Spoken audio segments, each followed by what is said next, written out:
Hey YouTube. Today I wanted to talk to you about just knife collecting as a whole and the hobby itself.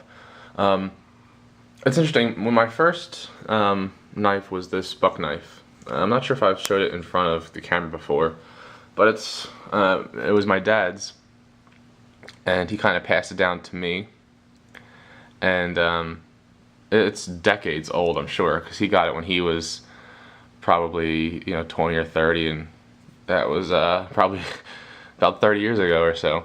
Um, and you can see it's been used, it's been sharpened, it's been basically just handled a lot. And I loved it, and I still really enjoy it. It's sentimental because it was my dad's, and it's a really functional knife. It's super sharp, it cuts well, and um, it's a little stiff. Probably could use some WD-40, but other than that, it is still a great knife. And I think it's interesting to think about that in this day and age when we have all these super fancy tactical knives with their 3V steel or whatever, and their S30V and S35VN and all that interesting stuff. And it made me think about it because I was at Home Depot today, or actually Lowe's, getting some stuff for around the house, around the apartment, and I came across another knife, a buck knife, and this one's made in China, that one's made in the USA, so if you want to dispute that, go ahead. But I thought this was, I just wanted to pick it up, it was really kind of a cool knife. It's a 3-blade, I think it's called a Stockman.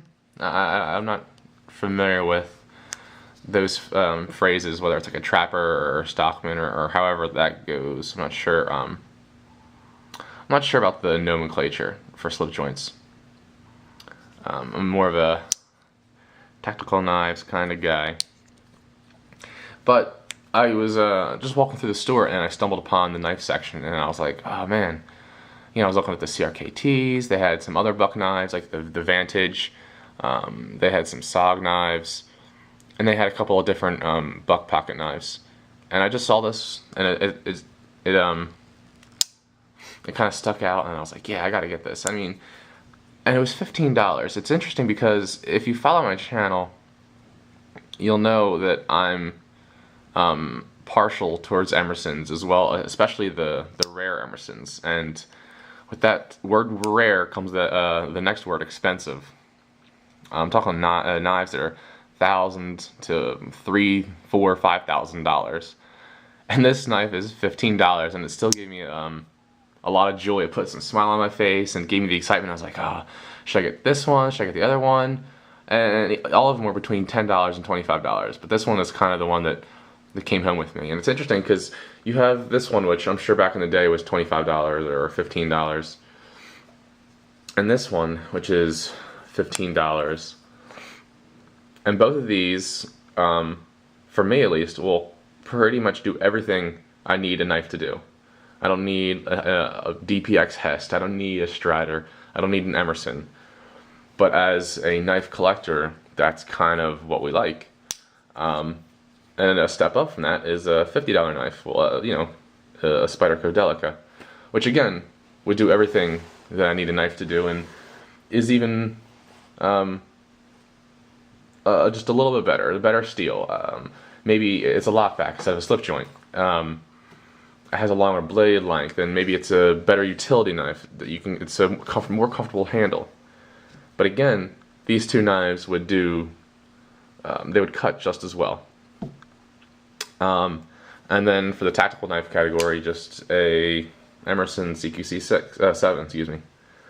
And it's interesting because you have such a wide variety of prices. So of $10, $15, $25, then $45 to $55 depending on where you buy it, and $125 to $200 depending on if you get it right from Ernie or right from Emerson Knives, or if you get it on the secondary market or whatever. And it's interesting because the Emerson is maybe you might think is the coolest because it's all tactical, all black, and has the wave and a liner lock and G10 handles.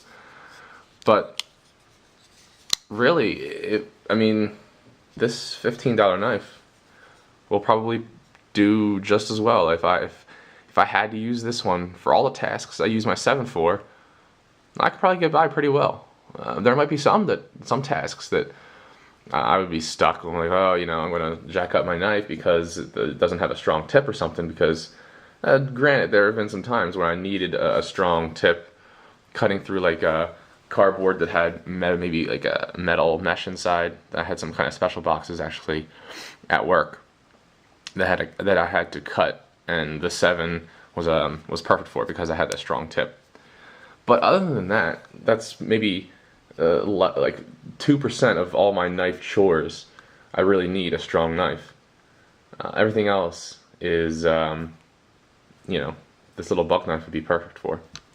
I keep messing with these. I just I want to get them perfect in a shot. But it's interesting because as a collector, someone who's interested in the hobby, you get really excited when you get an Emerson, or you get really excited when you buy a new Spyderco or a new Strider or a new Benchmade.